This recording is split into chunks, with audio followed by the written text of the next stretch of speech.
Hey folks, in this video, let's talk about why do we talk about GDP. On this channel, I cover mostly macroeconomic related videos pertaining to the Indian economy and other major global economies. In that vein, we talk about gross domestic product or GDP a lot. And looking at its definition or formula, we get the sense of what it is: consumption plus government expenditure plus investment plus net exports is GDP. So, when GDP of a nation goes up, one or all four components of this formula may go up. But what does GDP growth mean to you and me? To try and explain that, I'm going to make use of this article as we explore some aspects of the US economy going all the way back to 1860. Here, the author has analyzed US economic data between 1860 and 2022, a time frame of 162 years. So, in that time, the US GDP has gone from roughly $4 billion to $26 trillion in nominal terms. That translates to an average nominal GDP growth rate of roughly 5.5% for over 150 years. Just see the power of compound interest. When a nation is able to grow at a decent rate for over a century and a half, magic happens. Anyways, there is another way of looking at this growth: average income. Average income in a nation and GDP growth are somewhat related. In the same 162 years, average US income jumped 13-fold. That translates to an average annual growth rate of a little over 1.5% for 162 years. Not only that, since 1870, annual working hours per worker have gone down by some 43%. Put these two things together. In roughly 160 years, an average worker's income is up 13 times, while a worker is now working for about half the time as he or she used to.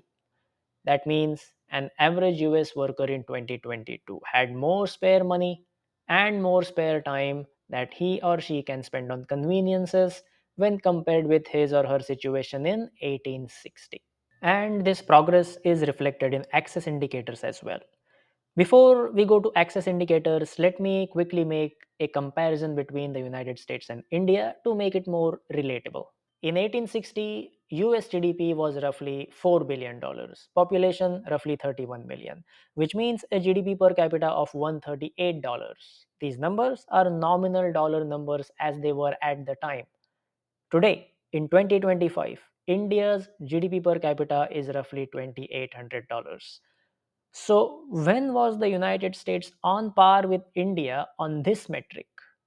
In 1835, US GDP was over $1 billion, population roughly 15 million, which means a GDP per capita of roughly $86 in nominal terms. That is in 1835 US dollar terms, but roughly over $2,800 in today's US dollars.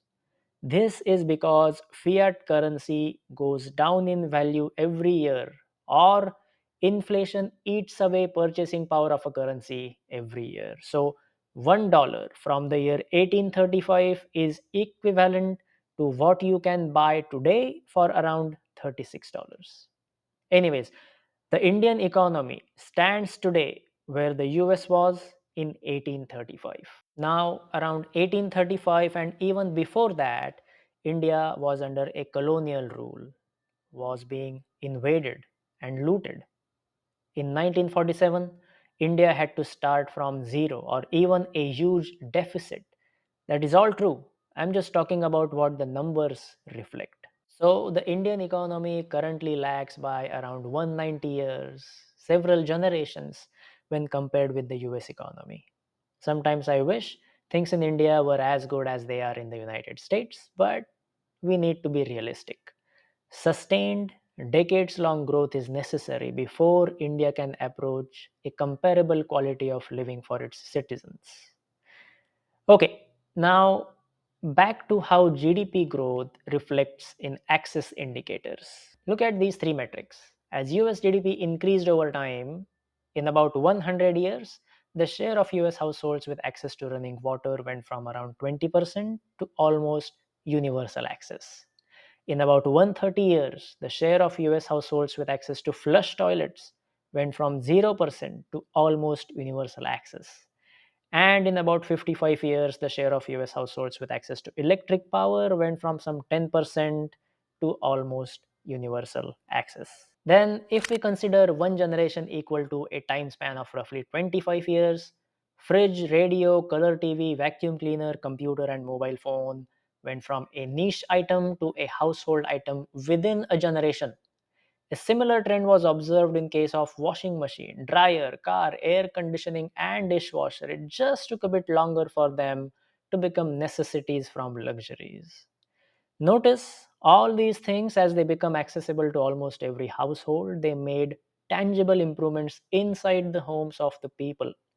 We can argue home is where people feel growth most directly. This is what GDP growth does or should do. This is why we talk about GDP. In the end, two key points. One, GDP growth means tangible improvement in people's lives in most cases. Number two, learning from the US experience, developing economies must track access indicators in addition to GDP. Because if GDP growth is not translating into well being of the people, it becomes a meaningless metric. I hope you found this analysis interesting. I'll speak with you again next week. Until then, take care.